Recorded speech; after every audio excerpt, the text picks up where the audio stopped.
The Stoughton New Armory, also called the Community Building and Community Building Gym, was at least the third location of the Stoughton Armory when it moved from its previous location on Main Street in a rented space in the Highland Building, with the previous location on the southwest corner of South Water Street and West Jefferson Street near the footbridge. Designed by architectural firm Law & Potter of Madison, Wisconsin, and built with labor funded by the Works Project Administration, the Armory, previously located at 320 North Street, came to life. Interestingly enough, the bidding and construction of the project was overseen by the Stoughton Area School District Board of Education, proving it was a joint effort between the National Guard and the district. From its inception, the building was planned for community use in addition to housing Stoughton's National Guard troops. Construction began on January 13, 1941, which would shape likely the strongest building in Stoughton's history. The construction ended up costing $225,000 at the time, an equivalent to $4.8 million in modern day. It took 55 WPA workers working in 2 8-hour shifts until April of 1942 to complete the poured concrete Art Deco-style building. The dedication ceremony on May 1, 1942 was attended by an estimated 2,000 people, almost half of the total population of Stoughton, sitting at 4,700 at the time. The first high school sporting event held in the gym was held on February 20th, 1942, with a basketball game between Wisconsin High and Stoughton.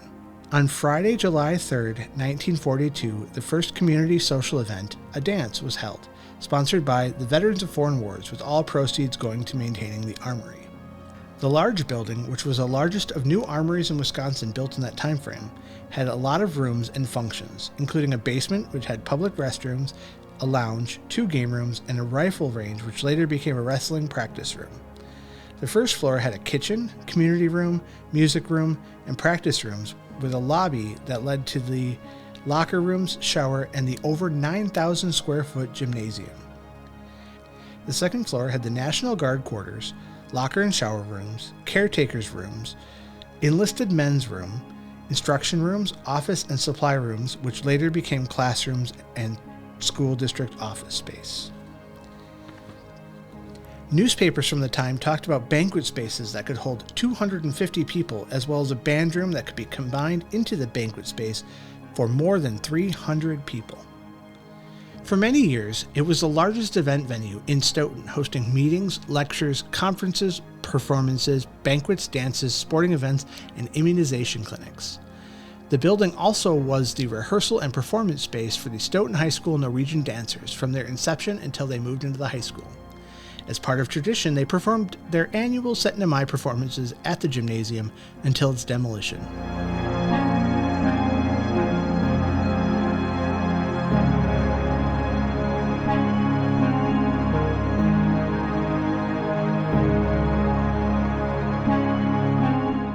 Well, for us, it was the place where we went for assemblies and basketball games and dances, and the front part of the area was where we did band. So we had all of our band instruments and all the band stuff in there. And basically, if there was a basketball game going on, we had to go downstairs into the long hallway and come up the other side to go to the bathroom. And it was very stinky because that's where the wrestlers were down there with the mats. But one of the dances that we had, one of our only claim to fame, is we had an excellent band come out of the Chicago area and play for us as freshmen. And they were a great band. It was called Siegel Schwall. And that was our one claim to fame. We had a well-known band come and play for us for our dances.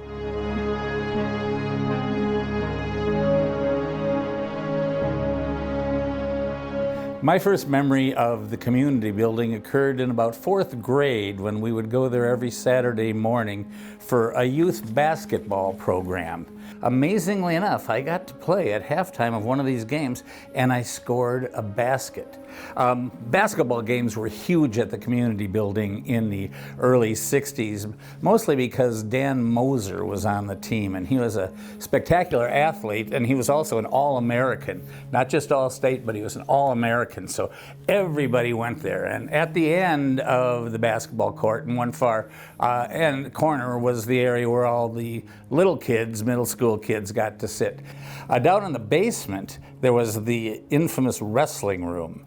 And the wrestling room was a dark, sweaty place with all kinds of pipe. It smelled terrible. And this is where Vern Pieper, the famous wrestling coach, basically held court and wound up having lots of state wrestling champions. One of the big things, I wrote an article about the community building for the Hub. And one of the amazing things, the thing most people were excited about, was the fact that the Harlem Globetrotters actually played there.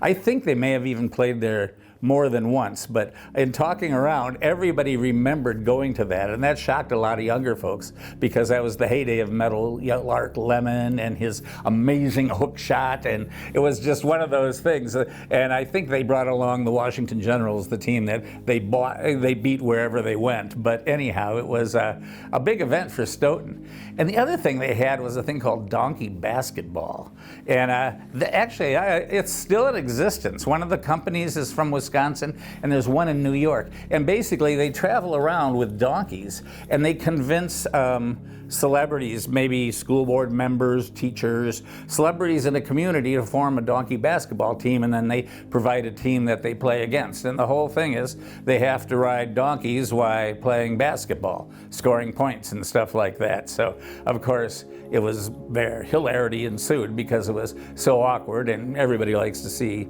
say, their high school principal falling off a donkey repeated times.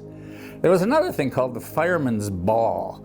There was a lot of events at the community building that people forget about, and the Fireman's Ball was one of these things. It was a very important Stoughton event. The creme de la Stoughton would come out to it, and it was kind of a big masquerade. So there was kids were allowed, I think sometimes whole families, and it involved promenades and all kinds of fancy stuff like that. The music was usually provided by Sammy Eggum, the Sammy Eggum Orchestra. They lived in my neighborhood over in Pleasant Hills, and Sammy Eggum, for those that are old enough to remember, was his band were the house band on Dairyland Jubilee, which was a polka show in Madison that came on every Saturday right after Lawrence Welk. But anyhow, a thing I really remembered when we were seniors in high school, our class president, John Eichster, this would be late 1970, early 1971. One of the hottest bands in the Midwest was the Corky Siegel Blues Band.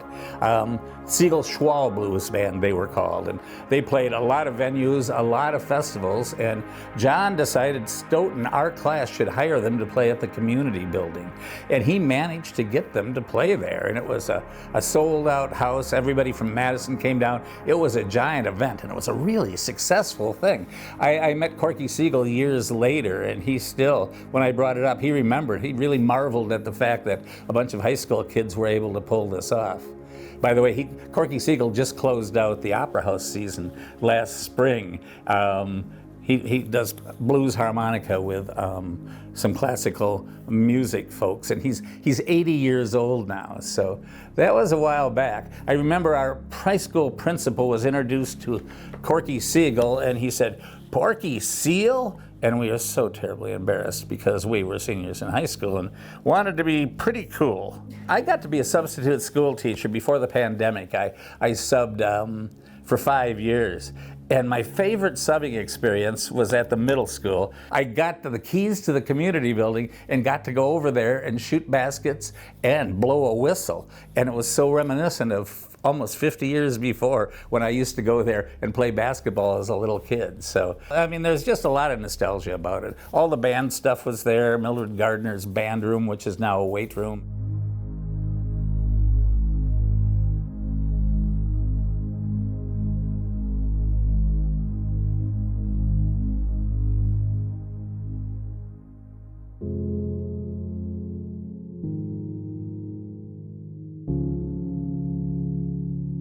I guess something unique that some people might not remember, and it's so small. Boys being what boys are, they try to show their masculinity to the rest of the gym class. On the north side of the wall, behind where one of the basketball hoops would have been, there was one of those climbing pegboards. You had to have somebody boost you to get to the first peg, but then it's all upper arm strength. So obviously all the boys and their testosterone were seeing who could make it to the top. I could make it to the top. I was so yay me. I remember my 8th grade year, we were doing a percussion. I was in percussion, and we were doing, it was just a percussionist. I ended up, in the very beginning of it, I dropped my drumstick in front of a full crowd of people. And I dropped it, I picked it up, started going again, I dropped it again, picked it up again, kept on rapping away, and I got a ton of compliments like, I don't know how you kept your composure through that, but congratulations. And I was a nervous wreck, and that was 8th grade year, and I was, when you're one of the snare drummers, you're like right up in front of everybody. So that was quite the memory, kind of a memory and a little bit of a nightmare for an 8th grader. Oh, the other memory, skateboarding. So most of us would skateboard where the grass is not, well, everything's gone now, but on the north side of the Armory, us skateboarders when we were in middle school would always wall ride on the outside of the building and ollie, jump your board over the chains and try to jump over people. Then on the front corner, so we're, as much as I'm talking about taking care of the building and preserving the building here, we're not destroying it, but you grind your board on the front steps and putting wax on it so your board can slide easier. And a couple times on that nice entryway that I was telling you about on that southeast corner where it's all marble, it was a nice like double open staircase, and there was a handrail. So we would always dare each other to start in the gym, get on your skateboard, and then ollie up onto the handrail and slide down that handrail onto this beautiful marble floor.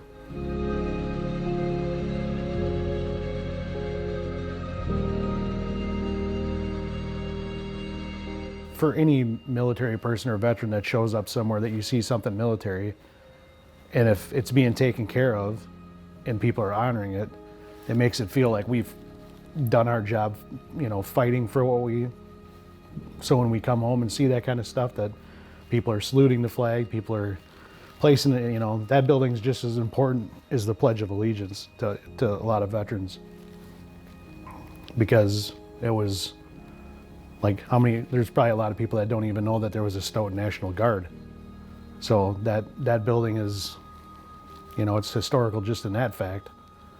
And a lot of people that were members of the VFW were the first VFW in the state of Wisconsin, January 20th, 1920. So, that was built 20 years after the VFW was already there. So you got guys that were hanging out at the VFW that were VFW members, World War I veterans, that were now, we got this big we got an armory in Stoughton. So I can only imagine what that was like. I hear some stories from my grandpa when they first started having get-togethers there.